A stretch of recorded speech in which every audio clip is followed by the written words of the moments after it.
நண்பர்களே வணக்கம். Arts college TRP கெமிஸ்ட்ரிக்கு எல்லாருமே ரொம்ப சிவியராக ப்ரிப்பேர் பண்ணிட்டு இருப்பீங்க அப்படிங்கிறது நல்லா தெரியும். ஸோ அப்படி நீங்கள் பண்ணிட்டு இருக்கக்கூடிய இந்த ப்ரிப்ரேஷனில் எப்படியெல்லாம் நம்மளால் இந்த ஒரு 40 டேஸில் எல்லாருமே ஒர்க் பண்ணுற பீப்புள், அப்போ இந்த ஒர்க் பண்ணுற பீப்புள் எப்படி ஒரு 40 நாளில் நம்மளால் இந்த கெமிஸ்ட்ரியை பக்காவாக பண்ண முடியும் அப்படிங்கிறதுக்கு ஒரு அருமையான ஸ்ட்ராட்டஜி சொல்ல போகிறோம். என்னென்னலாம் இம்பார்ட்டன்ட் டாபிக், எந்த டாப்பிக்கெல்லாம் நம்ம படிக்கணும், அந்த டாப்பிக்லாம் நம்ம எவ்வளோ இம்பார்ட்டன்ஸ் கொடுக்கணும், அப்படி கொடுக்கும் பொழுது இந்த 40 நாளில் எப்படிலாம் பண்ண முடியும் அப்படிங்கிறத இப்போ பார்க்க போகிறோம். வாங்க போகலாம். ஆர்ட்ஸ் காலேஜ் டிஆர்பி, அது எஸ்பெஷலி ஃபார் கெமிஸ்ட்ரி.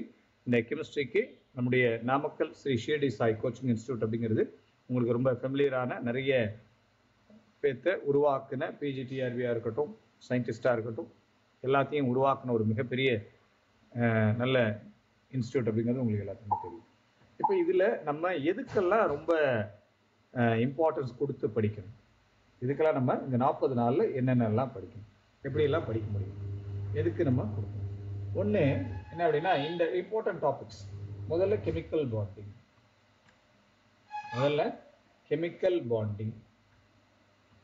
சரிங்களா? கெமிக்கல் பாண்டிங்க்கு ரொம்ப இம்பார்ட்டன்ஸ். ரெண்டாவது கோஆர்டினேஷன்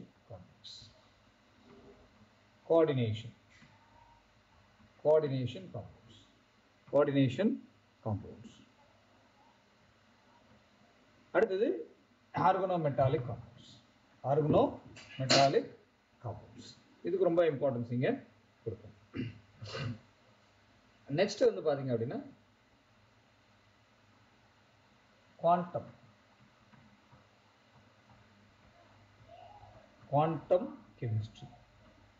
குவாண்டம் கெமிஸ்ட்ரிக்கு ரொம்ப இம்பார்ட்டன்ஸ், ரொம்ப அதிகமாக கொடுக்கணும். அடுத்தது பார்த்தீங்க அப்படின்னா கெமிக்கல் கைனடிக்ஸ். இதுக்கு முன்னாடி நீங்கள் கெமிக்கல் கைனடிக்ஸ்க்கு முன்னாடி நீங்கள் என்ன பண்ணலாம் அப்படின்னா, எதுக்கு இம்பார்ட்டன்ஸ் கொடுத்துக்கலாம் அப்படின்னா, ஃபிஃப்த்து ரியாக்ஷன் மெக்கானிசம்.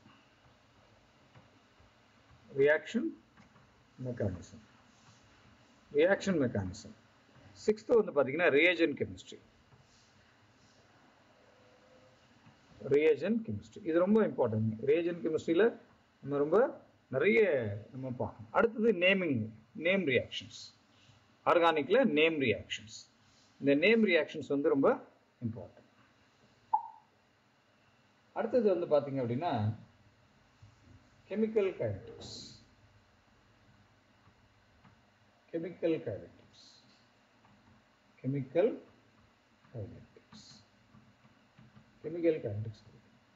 அடுத்தது 9th யூனிட் என்னன்னா எலக்ட்ரோ கெமிஸ்ட்ரி. அதுக்கு முன்னாடி குரூப் தியரி.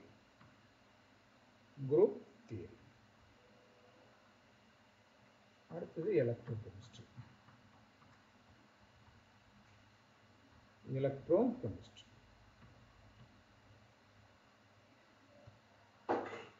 அடுத்தது கிளாசிக்கல் தெர்மோடைனமிக்ஸ் அல்லது கெமிக்கல் தெர்மோடைனமிக்ஸ். ஏன்னா இந்த ஆர்டரில் படிக்கணும், அதுக்காக சொல்றேன். தெர்மோடைனமிக்ஸ். இந்த தெர்மோடைனமிக்ஸ் அடுத்தது என்ன அப்படின்னா ஸ்டாட்டிஸ்டிக்கல் தெர்மோடைனமிக்ஸ். அடுத்தது பார்த்தீங்கன்னா நியூக்ளியருக்கு முன்னாடி நீங்கள் என்ன பண்ண முடியும், இன்ஆர்கானிக் ஸ்பெக்ட்ரா.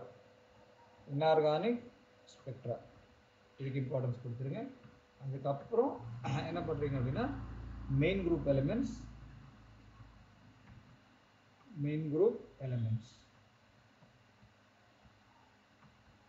அதுக்கப்புறம் பார்த்தீங்கன்னா ஆசிட்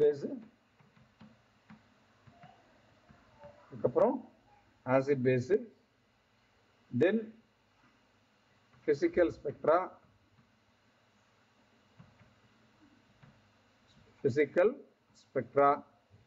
17th என்ன அப்படின்னா நியூக்ளியர் அண்ட் பாலிமர்.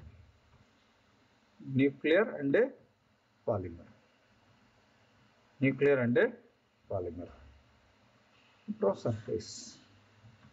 இதுக்கெல்லாம் நீங்கள் லீஸ்ட் இம்பார்ட்டன்ஸ் கொடுத்தா போதும். பாருங்க, கொஞ்சம் ப்ரிஃபரன்ஸ் அதிகமாக கொடுக்கணும். ஜென்ரல் ஆர்கானிக் கெமிஸ்ட்ரி ரொம்ப ப்ரிஃபரன்ஸ் அதிகமாக கொடுக்கணும். ஜென்ரல் ப்ரிஃபரன்ஸு அதிகமாக கொடுக்கணும். Next stereo chemistry. Stereo chemistry. அடுத்தது ரொம்ப important pericyclic. Pericyclic reactions. Pericyclic reactions. இப்போ இதில் வந்து பார்த்தீங்க அப்படின்னா மேக்ஸிமம் நம்ம வந்து சொன்ன டாபிக் எல்லாத்துலேயுமே இதை பண்ணுனீங்க அப்படின்னா சிங்கிள் ஷாட்டில் 40 டேஸில் பாருங்கள் ஒரு 20 சாப்டர்ஸ் கொடுத்துருக்கேன். இந்த 20 இன்ட்டு சரிங்களா 20 சாப்டர்ஸ் கொடுத்துருக்கேன். இந்த 20 சாப்டர்ஸை ஒரு சாப்டருக்கு 2 டேஸ், அப்போ 40 டேஸ். அப்போ 40 டேஸ் இதெல்லாம் வந்து நம்ம கொடுக்கணும். இதுக்கு முன்னாடி வீடியோவில் கொடுத்துருக்கேன். இந்த 40 டேஸை பர் டே எப்படி 25 மினிட்ஸ் ஒரு ஃபிசிக்கலுக்கு, இன்ஆர்கானிக்கு, ஆர்கானிக்னு ஒரு 25 மினிட்ஸ் எப்படிலாம் நீங்கள் வந்து யூஸ் பண்ணணும் அப்படிங்கிறத கொடுத்துருக்கேன். சரி, இந்த 2 டேஸில் பர்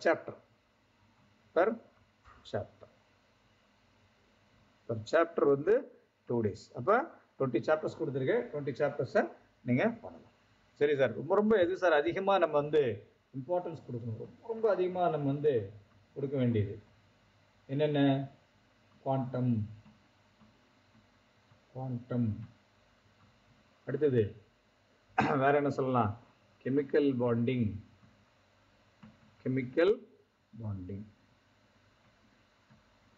அடுத்தது கோஆர்டினேஷன். அப்புறம் ஆர்கனோமெட்டாலிக் காம்பவுண்ட். தென் குரூப் தியரி.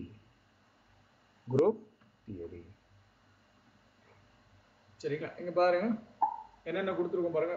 ஆர்டரா தான் கொடுத்துருக்கேன். சரிங்களா? ஆர்டரா தான் நம்ம வந்து கொடுத்துருக்கோம் பாருங்க. Chemical bonding, coordination, quantum. அதுக்கப்புறம் ரியேஜென்ட் கெமிஸ்ட்ரியும் reaction mechanism. Reagent and reaction mechanism நல்லா புரிஞ்சு. GOC name reaction, reagents,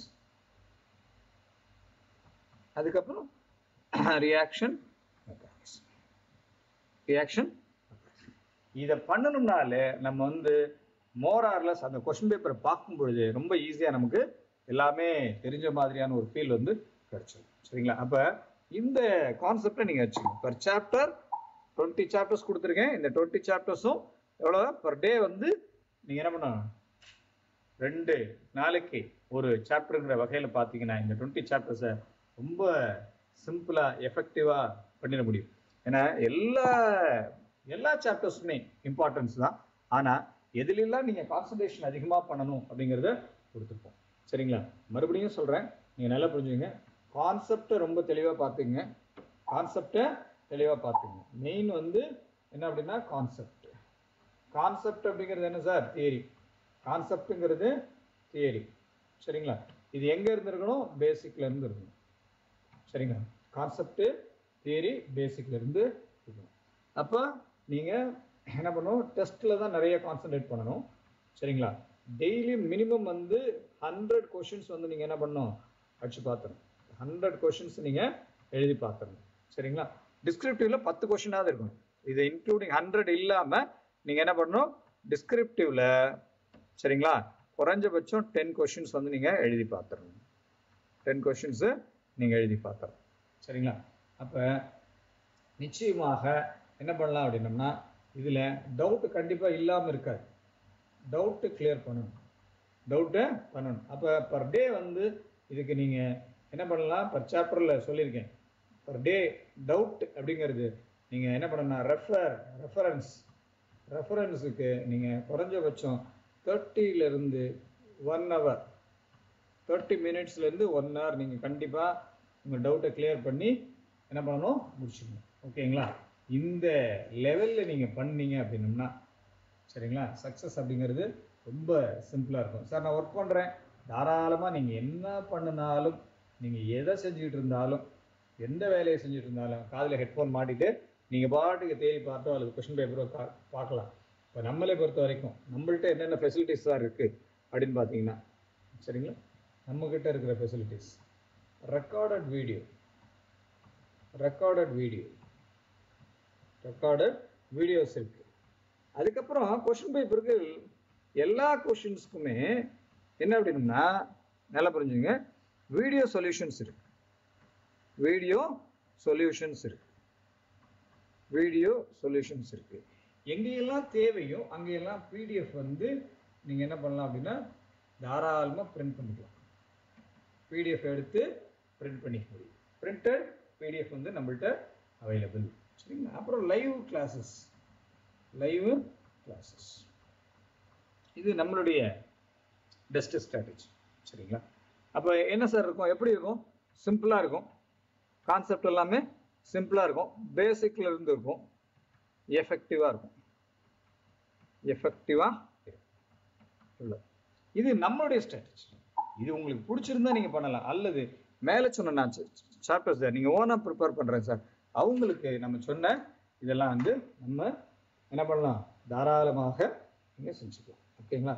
all the very best. எல்லாருமே நீங்கள் வந்து ப்ரிப்பேர் பண்ணுற அத்தனை பேரும் கவர்மெண்ட் காலேஜ் ப்ரொஃபஸராக மாறணும் அப்படின்ட்டு வாழ்த்துக்களை சொல்லி விடைபெறுகிறேன். நன்றி, வணக்கம்.